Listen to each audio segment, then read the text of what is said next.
Halo semuanya, selamat pagi, selamat siang, selamat malam, kapanpun kalian melihat video ini. Izinkan saya memperkenalkan diri, nama saya Deborah Aprilia dengan NPM 24035010088. Pada video kali ini saya akan membahas tentang statistika. Materi yang akan saya bahas ada dua, yaitu regresi dan korelasi. Pertama-tama, saya mau menjelaskan apa sih pengertian dari analisis regresi. Analisis regresi sendiri artinya metode yang dilakukan untuk mengukur seberapa besar pengaruh dari variabel independen atau variabel bebas terhadap variabel dependen atau variabel terikat. Nah, tujuan dari dilakukannya analisis regresi sendiri, yang pertama yaitu untuk menentukan hubungan linear antar variabel bebas dengan variabel terikat. Yang kedua, memprediksi nilai dari suatu variabel berdasarkan variabel lain. Lalu, untuk mengetahui seberapa besar pengaruh dari variabel bebas terhadap variabel terikat. Nah, uh, analisis regresi sendiri memiliki dua macam, yaitu regresi linear sederhana dan regresi linear berganda. Di sini ada tiga hal yang perlu kita perhatikan ketika kita membaca hasil uji regresi. Yang pertama ada nilai p-value. Nilai ini digunakan untuk menentukan apakah variabel independen mempengaruhi variabel dependen. Nah, p-value sendiri ketika nilainya lebih besar dari 0,05 artinya variabel independen tidak berpengaruh terhadap variabel dependen, dan ketika p-value kurang dari 0,05 artinya variabel independen berpengaruh terhadap variabel dependen. Selanjutnya yaitu regression equation. Regression equation sendiri merupakan persamaan untuk menentukan nilai variabel dependen atau variabel terikat berdasarkan nilai variabel independen atau variabel bebas yang diketahui. Lalu yang terakhir ada R-square atau RSQ untuk mengetahui seberapa valid persamaan yang terbentuk dan untuk mengetahui juga persentase pengaruh variabel independen terhadap variabel dependen. Selanjutnya, tanpa berlama-lama, kita langsung bahas saja regresi linear sederhana. Regresi linear sederhana merupakan permodelan regresi yang menggambarkan hubungan antara satu variabel bebas dengan satu variabel terikat. Nah, kita langsung saja ke contoh soal. Di sini saya memiliki data pohon, ada 30 sampel pohon dengan data tinggi pohon dan diameter pohon. Kita bisa langsung copy saja datanya, lalu kita masukkan ke Minitab. Nah, tampilan Minitab yang pertama seperti ini. Lalu kita paste atau tempel data yang sudah kita copy tadi. Lalu kita klik start, lalu regression, dan regression lagi, lalu fit regression model. Nah, untuk responses sendiri diisi dengan variabel terikat. Lalu continuous predictors atau predictorsnya diisi dengan variabel bebas atau variabel yang mempengaruhi variabel terikat. Lalu kita klik menu graphs, kita centang Pareto, residual for plots-nya dibiarkan saja regular, lalu histogram of residuals, normal probability plot, dan residual versus fits dicentang, lalu klik OK. Lalu untuk storage, kita centang fits dan residuals. Lalu klik OK. Setelah selesai semuanya, langsung saja klik OK. Nah, di sini terdapat hasil dari analisis regresi yang dilakukan oleh software Minitab. Nah, yang akan kita baca di sini ada 3 faktor. Yang pertama yaitu p-value. P-value ini kita lihat dari tinggi pohon karena tinggi pohonnya merupakan variabel bebasnya. Nah, di sini nilai p-value 0,000 yang artinya kurang dari 0,05. Di sini menunjukkan bahwa nilai p-value kurang dari 0,05 artinya tinggi pohon mempengaruhi diameter pohon. Selanjutnya regression equation atau persamaan regresi. Di sini ada rumus dari persamaan regresi, rumus umumnya yaitu Y sama dengan A ditambah B kali X. Y sendiri itu diameter pohon karena Y itu variabel terikat.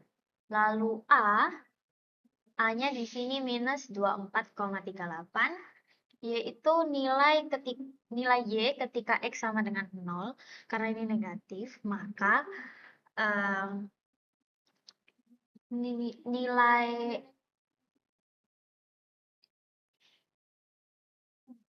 nya berbanding terbalik. Lalu ditambah dengan B-nya 1,4498 sebagai perubahan nilai Y ketika ada kenaikan 1X. Lalu si X-nya sendiri itu variabel bebasnya. Selanjutnya ada R-square. Nah, R-square-nya itu ada 91,29%. R-square sendiri merupakan nilai yang menunjukkan seberapa valid persamaan yang terbentuk dari analisis regresi sendiri. Sudah, setelah itu kita lanjut ke analisis regresi linear berganda. Di sini saya sudah siapkan datanya. Analisis regresi linear berganda sendiri memiliki pengertian yaitu metode yang menggambarkan hubungan antara satu variabel terikat yang dipengaruhi oleh beberapa variabel bebas. Jadi di sini ada beberapa variabel bebas, tapi variabel terikatnya tetap satu. Kita copy datanya, lalu kita bikin worksheet baru.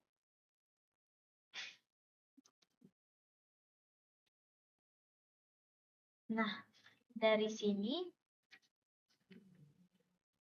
kita klik Start, lalu Regression, Fit Regression Model. Nah, untuk responsnya sendiri diisi dengan variabel terikatnya, yaitu kinerja bulu.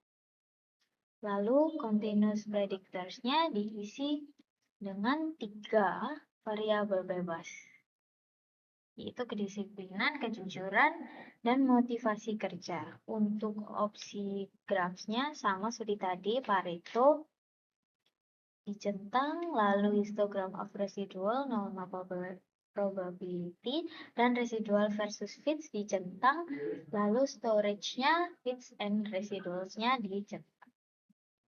Selanjutnya klik OK. Nah, selanjutnya dari sini sama ada 3 hal yang perlu kita perhatikan dari hasil yang sudah tertera. Yang pertama yaitu p-value. P-value dari regresinya di sini ada 0,028 yang artinya kurang dari 0,05. Artinya ketiga variabel ini berpengaruh terhadap kinerja buruh. Nah, selanjutnya kita akan menganalisis regression equation-nya. Di sini ada kinerja bulu sebagai variabel terikatnya. Karena di sini ada berarti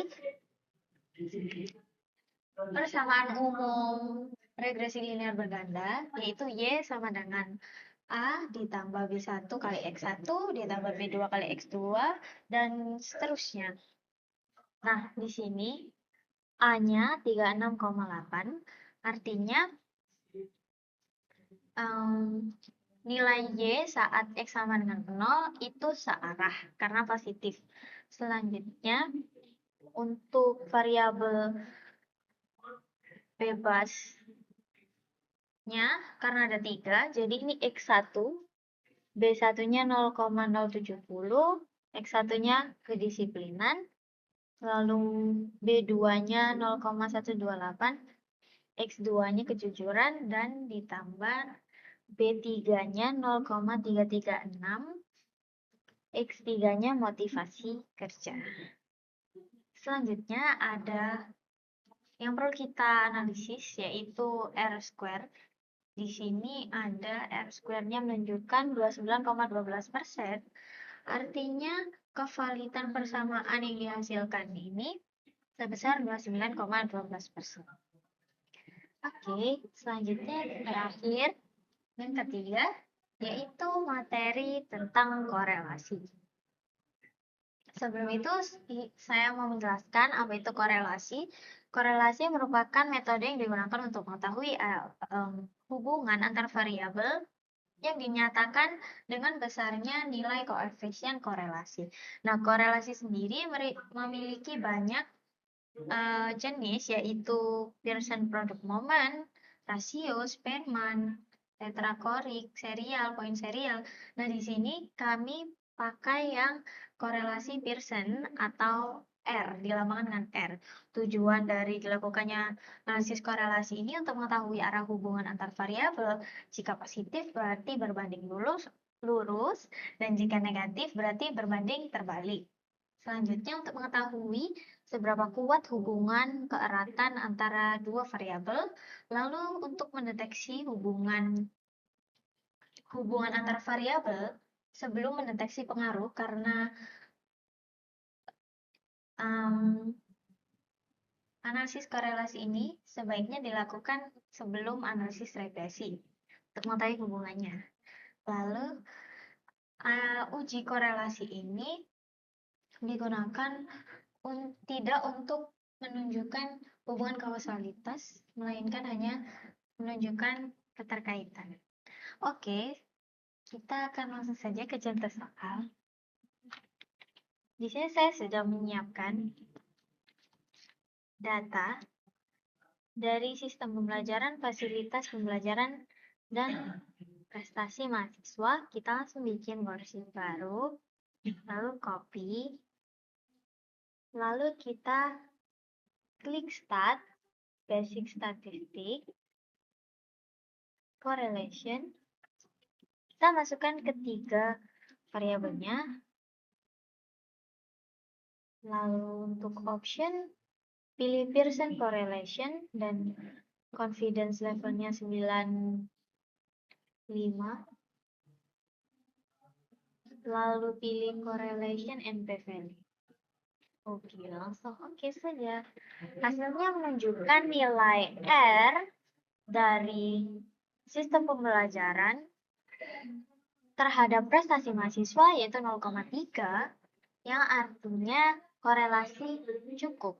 Lalu ada fasilitas pembelajaran terhadap prestasi mahasiswa 0,512, yang artinya korelasi kuat, termasuk korelasi kuat. Nah, dari sini juga ada p-value yang menunjukkan kalau 0,099 dari sistem pembelajaran terhadap prestasi mahasiswa, artinya sistem pembelajaran tidak mempengaruhi prestasi mahasiswa, tetapi fasilitas pembelajaran mempengaruhi prestasi mahasiswa karena kurang dari 0,05. Sekian dari saya. Terima kasih.